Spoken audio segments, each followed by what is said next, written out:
بسم اللہ الرحمن الرحیم۔ السلام علیکم۔ کسی گاؤں میں ایک امیر آدمی رہتا تھا۔ اس کے پاس 19 اونٹ تھے۔ جب وہ بوڑھا ہو گیا اور بیمار رہنے لگا تو اس نے اپنی وصیت لکھ کر رکھوا دی۔ اس کی موت کے بعد جب اس کی وصیت نکال کر پڑھی گئی تو اس میں اپنے اونٹوں کی تقسیم کے بارے میں لکھا ہوا تھا کہ میرے اونٹوں میں سے آدھے اونٹ یعنی نصف حصہ میرے بیٹے کو دے دیا جائے، ایک چوتھائی اونٹ یعنی چوتھا حصہ میری بیوی کو دے دیا جائے اور پانچواں حصہ میری بیٹی کو دیا جائے۔ اس بٹوارے کو سن کر سبھی رشتہ دار اور گاؤں والے پریشان ہو گئے کہ اب اونٹوں کی تعداد تو 19 ہے، ان کو نصف کیسے کریں؟ 19 اونٹوں کو نصف کرنے کا مطلب ہے کہ ایک اونٹ کو کاٹنا پڑے گا اور اس طرح تو اونٹ ہی مر جائے گا، اور اگر فرض کریں کہ ایسا کر بھی لیا تو باقی بچے 18 اونٹ، تو ان کا ایک چوتھائی حصہ یعنی چوتھا حصہ ہوگا 4.5 مطلب پھر ایک اور اونٹ کو کاٹنا پڑے گا۔ یہ تو ناممکن ہے، ایسا نہیں ہو سکتا۔ اب گاؤں والے تو بڑی مشکل میں پڑ گئے۔ کسی کو سمجھ نہیں آ رہی تھی کہ وصیت کی تقسیم کیسے کی جائے۔ ایسا کیا کرے کہ سب کے ساتھ انصاف ہو اور سب کو وصیت کے مطابق پورا حصہ کیسے دیا جائے۔ کتنے روز ایسے ہی گزر گئے۔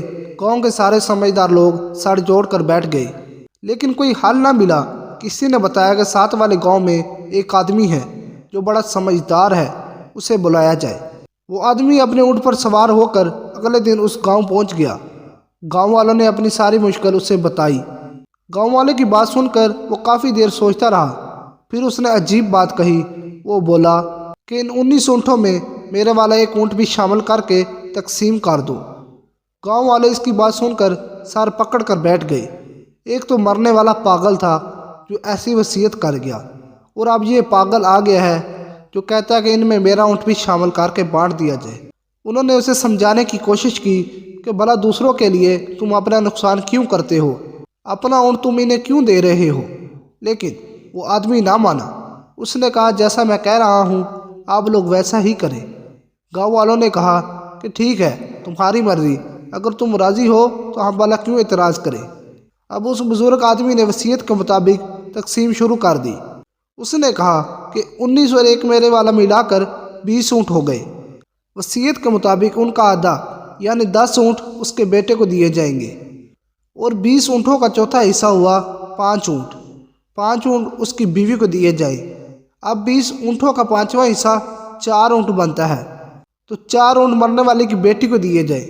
اب اونٹوں کی تقسیم جب مکمل ہو گئی تو بیٹے کو 10 اونٹ ملے، بیوی کو 5 اور بیٹی کو 4 اونٹ ملے۔ کل ملا کر 19 اونٹ ان میں تقسیم ہو گئے۔ ایک اونٹ بچ گیا جو اس سمجھدار آدمی کا تھا۔ اس نے اپنا اونٹ پکڑا اور اس پر بیٹھ کر اپنے گاؤں روانہ ہو گیا۔ گاؤں والے حیران و پریشان ہو کر اسے جاتا دیکھ رہے تھے۔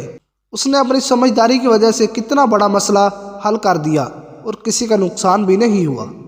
دوستو، اس کہانی میں ہمیں 2 بڑے ہی قیمتی سبق ملتے ہیں۔ پہلا سبق یہ ہے کہ کسی کی مدد کرنے سے کبھی بھی آپ کا نقصان نہیں ہوتا۔ کسی کی مدد کرنے میں آپ جو بھی ایفورٹ لگائیں گے، ٹائم لگائیں گے، سرمایہ لگائیں گے، اگر آپ کی کوشش ہوگی کہ کسی کا بھلا ہو جائے تو آپ کا وہ ٹائم یا سرمایہ کبھی بھی ضائع نہیں جائے گا، آپ کا کبھی بھی نقصان نہیں ہوگا، وہ ہمیشہ لوٹ کر آپ کے پاس ضرور آئے گا۔ اور دوسری بات یہ کہ اس دنیا میں کچھ بھی ناممکن نہیں۔ کوئی ایسی پرابلم نہیں جس کا حل نہیں کیا جا سکتا، کوئی ایسی رکاوٹ نہیں جس کو دور نہیں کیا جا سکتا۔